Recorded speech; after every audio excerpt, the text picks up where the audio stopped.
بنت طارق سبزہ زار لاہور سے پوچھتی ہیں کہ مفتی صاحب جن کے رمضان المبارک میں ڈیتھ ہوتی ہے کیا یہ سیدھا جنت میں جاتے ہیں یا ان سے حساب کتاب ہوتا ہے؟ کہا یہی جاتا ہے کہ رمضان کے ختم کے بعد حساب کتاب ہوتا ہے، کیونکہ ہر شخص نے اپنا حساب ضرور دینا ہے۔ اس کے بارے میں رہنمائی ضرور فرمائیں۔ جناب محترمہ، مرنے کے فوراً بعد یہ حضرات سیدھے جنت میں تو نہیں ڈالے جاتے، بلکہ جنت میں تو روز قیامت ہی ڈالے جائیں گے، داخل کیے جائیں گے۔ البتہ مرنے کے بعد قبر میں رہنے کا زمانہ عالم برزخ کہلاتا ہے، اور عالم برزخ میں فرما بردار ایمان والوں کو جنت کی نعمتوں کے اثرات محسوس ہوں گے۔ جیسا کہ معلوم ہوتا ہے، حدیث شریف میں آتا ہے کہ ان کے لیے جنت سے کھڑکی کھول دی جاتی ہے، وہاں سے ہوائیں آتی رہتی ہیں اور تا حد نگاہ قبر وسیع ہو جاتی ہے ان کے لیے۔ یہ ساری چیزیں ہیں۔ باقی جو دوسرا آپ نے سوال پوچھا ہے حساب کتاب کے متعلق اور اسی طریقے سے قبر کے عذاب کے متعلق، جناب محترمہ،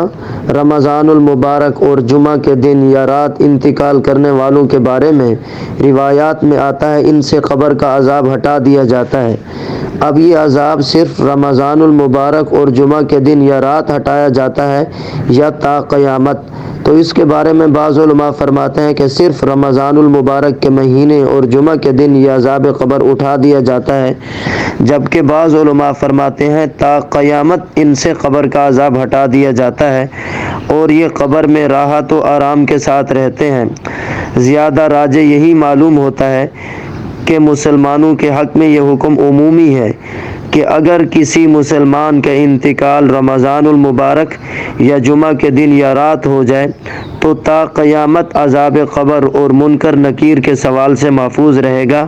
اور اللہ تعالیٰ کی رحمت سے یہ بعید بھی نہیں کہ وہ حشر میں بھی ان سے حساب نہ لیں۔ جیسا کہ حکیم الامت حضرت مولانا اشرف علی تھانوی نور اللہ مرقدہ کے ملفوظات میں ہے، حضرت نے فرمایا کہ رمضان میں اگر انتقال ہو تو ایک قول یہ ہے کہ قیامت کے دن حساب نہیں ہوتا، یہی جی کو لگتا ہے، اور اللہ تعالیٰ کا فرمان یعنی حدیث قدسی ہے، انا عند ظن عبدی بی، کہ میں بندے کے گمان کے متعلق ہی کیا کرتا ہوں، فیصلہ کرتا ہوں۔ تو آدمی کو چاہیے کہ اللہ تعالیٰ کے بارے میں حسن گمان رکھے، اچھا گمان رکھے۔ باقی جہاں تک بات ہے غیر مسلم کی، کہ اگر کوئی غیر مسلم رمضان المبارک میں مر جائے تو صرف رمضان المبارک کے مہینہ کے احترام میں رمضان المبارک تک عذاب قبر سے وہ غیر مسلم بھی محفوظ رہے گا، اور رمضان کے بعد پھر اسے عذاب ہوگا۔ واللہ تعالی اعلم بالصواب وعلم